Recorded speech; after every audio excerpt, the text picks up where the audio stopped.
Hi అండి. Welcome to my channel Krishna kitchen world. ఈరోజైతే బోటీని వండుదామని తీసుకున్నాను. అది క్లీనింగ్, వండడం చాలా రిస్క్ అని అవాయిడ్ చేస్తూ ఉంటారు చాలామంది. కానీ సింపుల్‌గా ఎలా చేయాలి అనేది నేను చూపిస్తాను. బోటీని కడగడం కూడా చాలా సింపుల్ అయిన పద్ధతిలో మీకు చూపించాను. ఒకవేళ చూడని వాళ్ళు ఉంటే నా ఛానల్‌ని సబ్స్క్రైబ్ చేసుకొని చూడండి. దాని లింక్ కూడా నేను డిస్క్రిప్షన్ బాక్స్లో ఇవ్వడానికి ట్రై చేస్తాను. అలా కడిగిన బోటీని తీసుకొని ఒక కుక్కర్లోకి అయితే తీసుకోవాలి. తర్వాత దాంట్లోకి కొంచెం అల్లం, ఉప్పు వేసి ఉడకబెట్టుకోవాలి ఫస్ట్ అయితే దాన్ని. నేనైతే ఒక 7-8 విజిల్స్ అయితే పెట్టాను.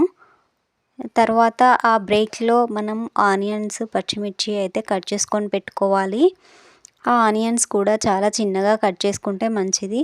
తొందరగా మెల్ట్ అవుతుంది. ఫ్రై కాబట్టి మనకు చాలా ఈజీగా కుక్ అవుతూ ఉంటుంది. చూడండి 7-8 విజిల్స్ వరకు అయితే పెట్టాను. బోటీ అయితే చాలా బాగా ఉడికింది. ఒకసారి ఉడికిందా లేదా అని కూడా చెక్ చేసుకోవాలి. చూడండి అలా గరిటెతో తీసుకొని మనం ఒకదాన్ని అయితే ఇలా అని చూడాలి. మనకు 2 ముక్కలుగా అయింది అని అంటే బోటీ మంచిగా ఉడికినట్టే. అలా బాగా ఉడికితేనే బోటీ అనేది ఫ్రై తొందరగా అవుతుంది. ఇప్పుడు అందులో ఉన్న వాటర్నంతా తీసేయాలి. అలాగా కింద ఒక గిన్నె పెట్టుకొని దాని మీద జల్లిబుట్ట పెట్టుకొని అలా నేనైతే బోటీని వాటర్ని అయితే తీసేస్తున్నాను.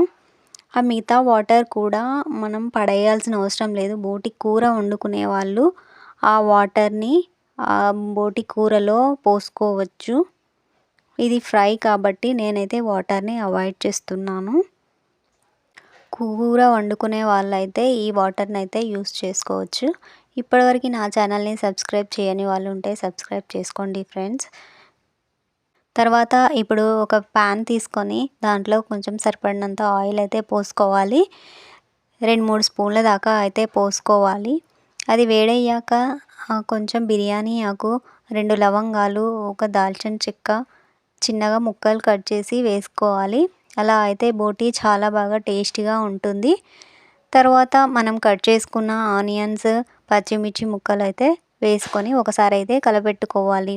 ఆ ఆనియన్స్, పచ్చిమిర్చి కొంచెం దోరగా వేగే వరకు మనమైతే వేగనివ్వాలి.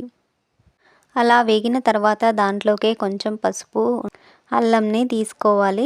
అల్లం కొద్ది క్వాంటిటీలోనే తీసుకోవాలి. ఎందుకనంటే మనం కుక్కర్లో వేసినప్పుడే మనం అల్లం కూడా వేసాం కదా, కాబట్టి పోపులో కొంచెం మాత్రమే వేసుకోవాలి. లేదంటే అల్లం స్మెల్ బాగా వస్తుంది.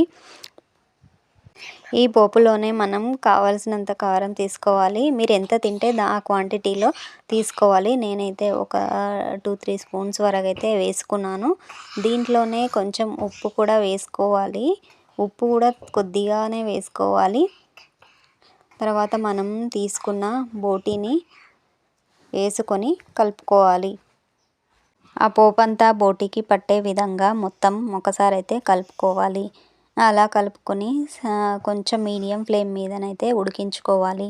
లేదనంటే హై ఫ్లేమ్లో పెడితే మాత్రం అది చిటపటలాడుతూ మీదికి ఎగిరొస్తుంది. ఇది ఒక చిన్న టిప్పు పాటించండి, సరిపోతుంది.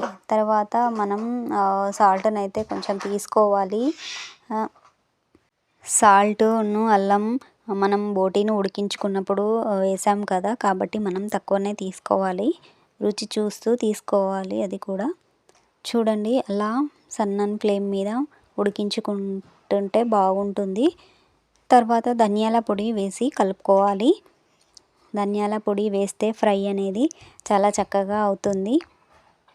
ఇలా అన్నీ వేసుకొని సన్నని మంట మీద ఉడికించుకుంటే సరిపోతుంది. తర్వాత అది ఉడికే టైంలో మనకు గ్యాప్ ఉన్నప్పుడు కొత్తిమీరని అయితే కట్ చేసి పెట్టుకోవాలి. తర్వాత ఆ కొత్తిమీరను వాటర్లో కడిగేసుకొని కర్రీలో చల్లుకోవాలి. అంతే, సింపుల్ బోటీ కర్రీ రెడీ అయిపోయినట్టే. దాన్ని మీడియం ఫ్లేమ్ మీద మనమైతే ఉడికించుకోవాలి.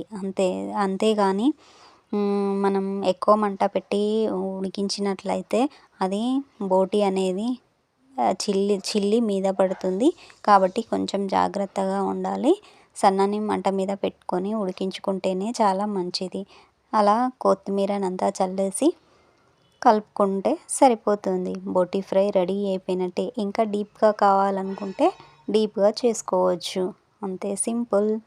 మీరు ఇంకోసారి బోటీ అంటే భయపడిపోకుండా చాలా సింపుల్గా ఈ పద్ధతిలో చేసుకోండి. అలా బోటీనంతా ఒక సర్వింగ్ బౌల్ తీసుకొని సర్వ్ చేసుకుంటే మనకు నచ్చిన బోటీ ఫ్రై రెడీ అయిపోయినట్టే.